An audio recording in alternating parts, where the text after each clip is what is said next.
Want to see my new trick?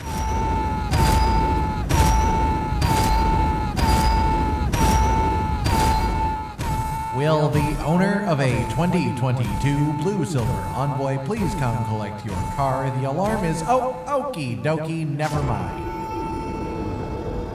Ladies, gentlemen, and tarnished of all ages, are you ready to let out your inner beast? Whether you're here because you want to know what's up with the weird hunched over guy in the corner of that giant sanctum in Caelid, or because you found this weird plant that has death in the name and you're scared that you touched it and you might fall over soon, this is the place to be. In Elden Ring, there is a specific item called Deathroot. There are 9 of them in the game, and the only known use for them is to feed them to a beast man called Gurranq, the beast clergyman. He is located in the Bestial sanctum all the way in the northeast of Caelid, which you can access much faster just north of the Third Church of Marika site of grace through a waygate that is in here, and then inside of this bestial sanctum is the big bad wolf ready for some death plants. You wanna buy some death sticks? Every time you give Gurranq 1 Deathroot, he will give you something in exchange. For the most part, this is very specifically related to a new school of incantations, the beast incantations, but he will also give you a weapon along the way, and the final goodie is good for anyone who plays Elden Ring.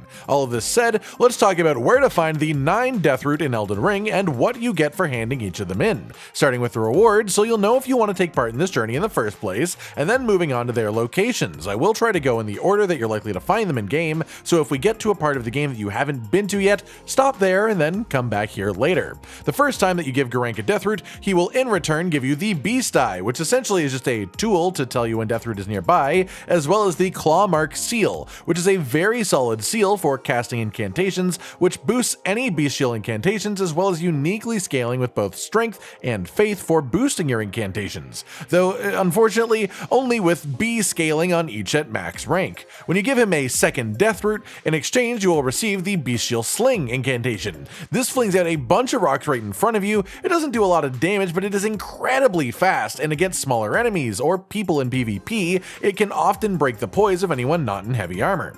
The third time that you give him a Deathroot, he will give you the Bestial Vitality incantation. This one just slowly raises your HP, which sounds great in theory, but the actual effect is sort of underwhelming, not really anything that would help actively in combat so much as just to allow you to heal up cheaply in between fights if you want to wait. The fourth time that you give him Deathroot, you will get the Ashes of War, Beast's Roar, which is a very cool and surprisingly strong Ash of War that you can apply to any standard melee weapon. The damage is increased by the upgrade level of the weapon as well as anything that ups the damage of weapon skills and roars, as this does count as a roar. As a result, if you really want, you can build yourself around just sort of screaming at things from 30 feet away until they die, and honestly, I will respect your choices if you do.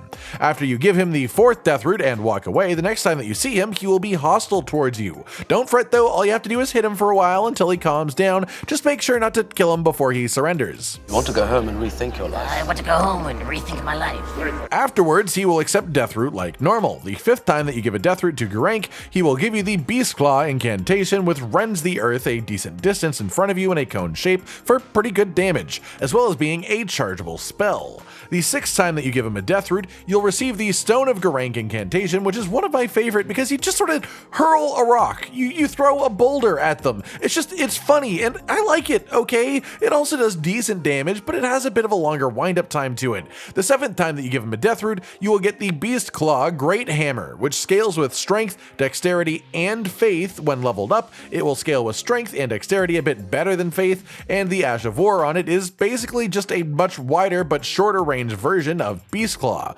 Unfortunately, it does not appear that hitting more than one line on an enemy multiplies the damage at all, or else it would be sick to just sort of shotgun a boss 2 feet away from you with all 5 lines for a load of extra damage, but it just doesn't work that way. Any hit from this attack counts as a hit from this attack. It's more like a cone-like field of effect than individual entities of damage.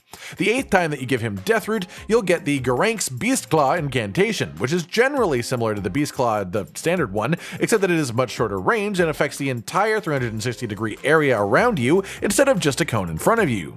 The damage is also quite a bit lesser, but the main thing here is the ability to just hit everything in a circle. Unfortunately, the range does leave a little bit to be desired. And then the ninth and final time that you give Gurranq a Deathroot, he will reflect upon his gluttony, give you an ancient dragon smithing stone, and then apparently Radahn finished collecting the Infinity Stone stones or something, because this good boy gets dusted, leaving his sanctum empty and his story complete. Now for how to get the Deathroots. The first two are in the Limgrave region, starting over in the death-touched Catacombs in the north. The path through here from the site of Grace to the lever is extremely straightforward, and once you have unlocked the door, kill the boss inside, and then behind them is a chest containing one Deathroot. Secondly, over just a bit east in Summonwater Village, we have a Tibia Mariner field boss. If you haven't seen these guys before, they're an absolute treat. Just wonderful lads out for a boat ride with their friends. There are 4 of them in the game, each in a different region, and each of them gives you a Deathroot, and so they are all stops on today's journey. The first one being here. Third up on the Deathroot, just a short trek south of the Artist Shack site of Grace in the eastern Liurnia region, is another Tibia Mariner, once again dropping a Deathroot upon defeat. Fourthly, a bit of a journey north of that location to the northmost point that you can reach from this side, you will find the Black Knife Catacombs, at the end of which is surprisingly not a Black Knife boss. However, if you kill what is inside there will be a chest behind it containing another Deathroot. The fifth one is up in the Altus Plateau region. In the Windham Ruins, you will find something that you would never expect. Of course, it's another Mariner, of the Tibia variety, no doubt. Once again, you must defeat him and steal his dying plants. Sixth, you must head all the way up to the top of Mount Gelmir, the side way, to find the Mount Gelmir Hero's Grave dungeon. Once inside, head straight down, carefully waiting for the chariot trap to pass each time until you reach the lava field. After which, just run slowly through the lava, chugging flash to heal until you reach the inlet in the back right. Drop down and you will find a boss door. Inside of here is a beast that you must defeat to get the chest behind, within which is your Deathroot prize. Seventh, we are now going to move on to the mountaintop of the Giants region of the game, and all of the rest of them will come from this general area. The first one in the Giants Mountaintop Catacombs, which you can find just before this big bridge area with all the fire monks by dropping down to the side and following it to the bottom. Once inside, this one is a bit of a maze, but that is quite purposeful. Continue onwards to reach the first elevator. There is a secret under this elevator if you send it back up without you, but this isn't the path to our main objective, which is instead forwards and to the boss door. To open the door, go past here on the left and down the secondary elevator. Then send it back up to see that there's nothing down under there right now. Continue forwards and right up some stairs, watching out for the arrow trap, then through this guillotine trap room and left, up some more stairs before dropping down to the left to reach one more chamber. It looks a bit familiar, but don't be fooled, it has changed. Go back to where the elevator once was and send this elevator up. Then drop down underneath to where this jar warrior now is. Turn around and follow the outside of the room to reach the lever. With this done, head back to the boss door and defeat the enemy inside to receive for yourself one more Deathroot.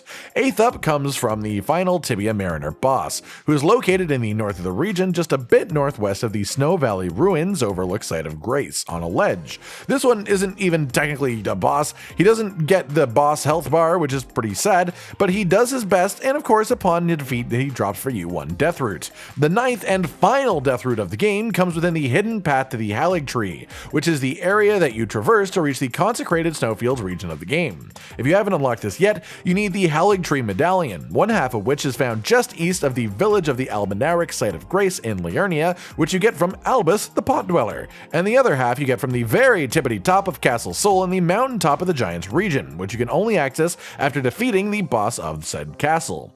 Once you have this talisman, bring it to the Grand Lift of Rold and show it to the statues to be brought directly to the hidden path of the Halig Tree. In here, come out and take a left into the big room, then go up the stairs to the first landing, look for the hole in the barrier, and jump down. I know there isn't a floor here, but trust me, this game is crazy sometimes. Look to the side to find an opening in the wall, and use logic to assume that the invisible bridge extends in that direction. Turn again to the far away wall to use the same logic once again, which will be proven correct. From here, jump down to this overhanging ledge, and inside the window to the right is the lever. Then to the left down the path a bit further is the boss. Defeat the boss, open the chest behind, receive the Deathroot, and job's done. And there we have it, everyone. The location of and reward for every single Deathroot in Elden Ring, as well as the completion of the very minimal story for our good friend Gurranq, who hungered and hungered until he hungered some more. Are you interested in the beast incantations as a style of gameplay? Any of you strength users, maybe even considering picking up a little faith, grabbing the Clawmark Seal and mixing some incantations into your gameplay? I mean, that's what I'm doing, and I'd say it's pretty fun. I've been Cotton Dinosaur from RageGamingVideos. Like if you like the video, subscribe and hit the notification bell for more, and most importantly, ladies and gentlemen, until next time, stay sweet. Josh, Cotton, and Hollow with the videos, dropping the humor like a hammer on your tippy toes, bringing entertainment on a daily arrangement to take our insanity and turn it into entertainment. Yes, I said entertainment twice, to reiterate that it is nice to look into your faces on a mostly daily basis when you let us in your homes to make the whole world a stage. Goodbye.